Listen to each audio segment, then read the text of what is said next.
Io penso che il centrodestra, che ha avuto oggettivamente dei confronti molto accesi a livello parlamentare in occasione dell'elezione del Presidente della Repubblica, ma in realtà la maggioranza di questo Paese, le nostre comunità, anche e soprattutto in questi territori, basta vedere le elezioni regionali 2 anni fa, ha dato sempre una chiara risposta a dov'è la collocazione, quindi dobbiamo andare avanti su questa direzione.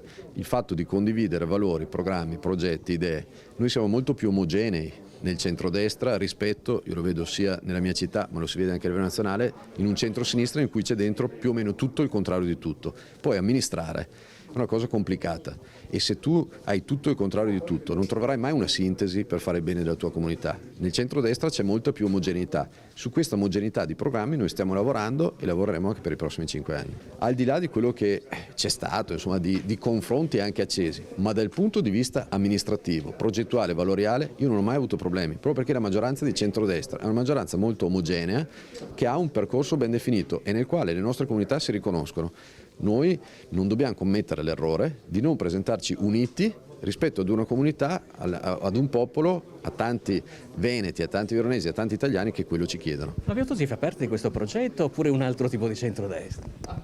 Adesso non ho capito di cosa faccia parte sinceramente.